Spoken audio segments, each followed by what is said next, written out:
אני המצאתי תרפיה חדשה, קוראים לה תרפיה בדיוטי פרי. זה עובד מעולה, אני חושבת שזה יהיה שוס עולמי.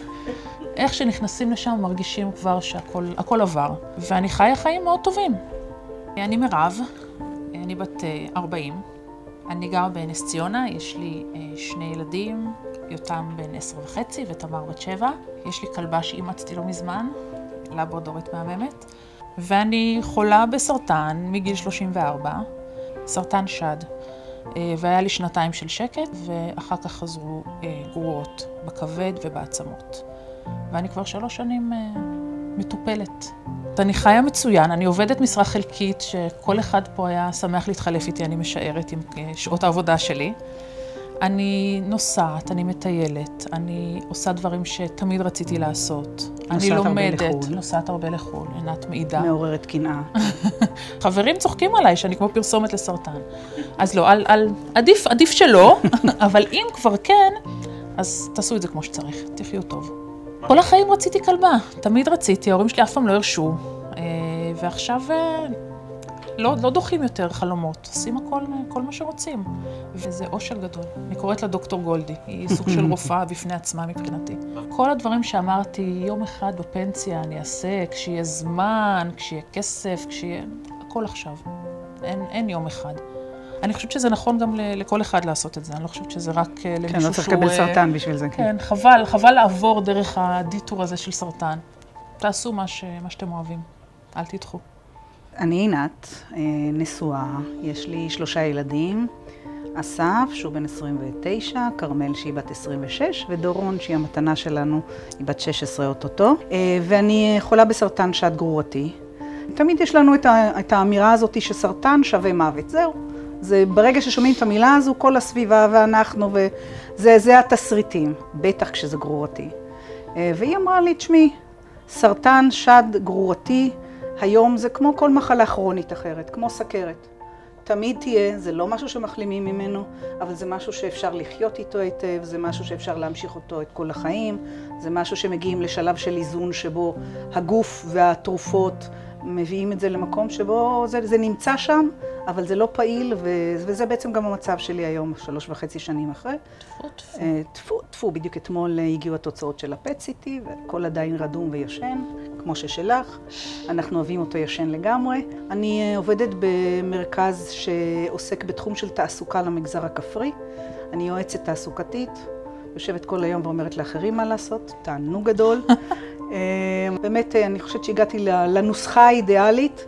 יש בו אמנם מרכיב של הסרטן בנוסחה שמתישהו אנחנו נטפל בו, אבל שזה באמת זה 3 ימי עבודה, ויום אחד טיפולים, יום אחד מנוחה וסוף שבוע. חיים ממש טוב. אני מפעם לפעם בהחלט שולפת את כרטיס הסרטן, כשאני רוצה שילדים יבואו לבקר למשל. לאמא יש סרטן, צריך לבוא לבקר, זה הכל בהומור. יש לי משפחה מדהימה, בעל תומך שחבל על הזמן. הוא שם, והוא עושה את כל הדברים, והוא קצת מנוון אותי ברמה של טוב, אז למה לקום מהספה אם הוא כבר נמצא? ילדים עם המון חוש הומור, ובכלל הכל עובד המון עם חוש הומור, וצחוקים וכיף. סרטן בכיף, באמת. אני תמיד אומרת שאתה לא בחרנו את זה, לא בחרנו להיות חולות בסרטן שד גרורתי, אבל אם כבר זה הקלפים שחילקו לנו, אז לפחות נעבור את זה עם חיוך ובכיף. כן, יש לנו בחירה איך להתמודד עם זה. נכון, ויש המון מתנות בדרך. כמה זמן היינו לפני שנפגשנו? אני חושבת שדי הרבה לפני שנפגשנו. כן, שנים, אני חושבת, 1.5 שנה לפחות. כן. מבחינתי זה אהבה ממבט ראשון. ובאמת במקרה, איזשהו יום שניקו את החדרים, נאלצנו לחכות בחוץ, בחדר המתנה, וזה היה פאק, כזה חיבור שחבל על הזמן. אתה רואה חיוך, זה כמו כוח משיכה מאוד מאוד חזק. אז החיוך חיבר בינינו, ישרנו וצחקנו פשוט בחדר המתנה שם. והציניות. ומהר מאוד התחלנו להתיישב ביחד, ועכשיו כבר יודעים במחלקה שזה קורסה ליד קורסה, אי אפשר להפריד. להגיד התחלנו להתיישב ביחד, זה אנסנו את המחלקה להושיב אותנו ביחד.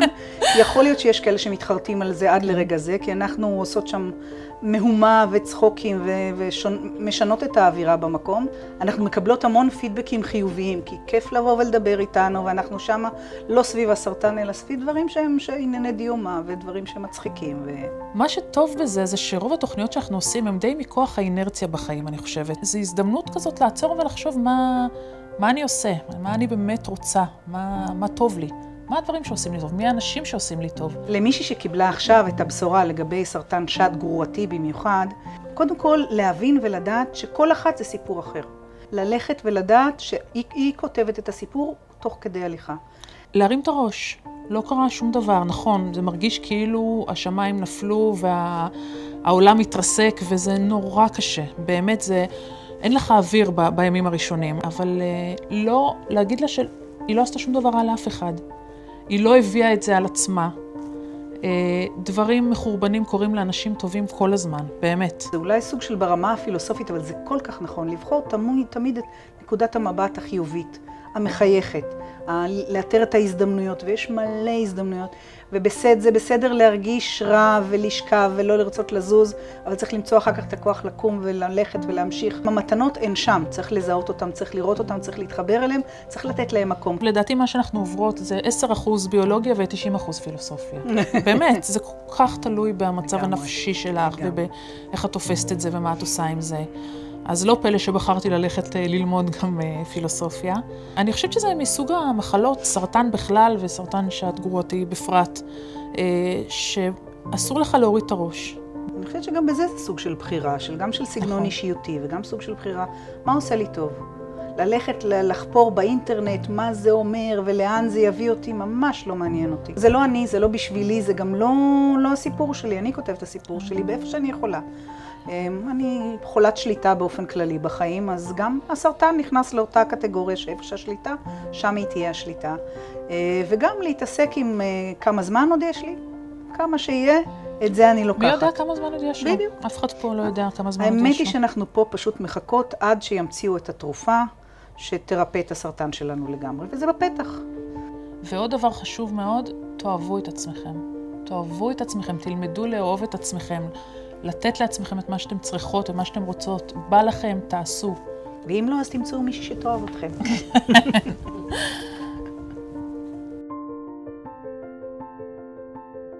לא מזמן מישהו בעבודה, קראתי לו לאכול והוא לא יכל לבוא, ואמרתי לו, להביא לך משהו? אז הוא אמר לי, תביא לי חיים, אין לי חיים. אמרתי לו, תקשיב, מהמעט שנשאר לי, אני לא נותנת לאף אחד, אני מצטערת. זה בקשה שאני לא יכולה. והוא המסכן יד דום כולו, אבל כן, זו תשובה שהיא לגיטימית מבחינתי. לגמרי.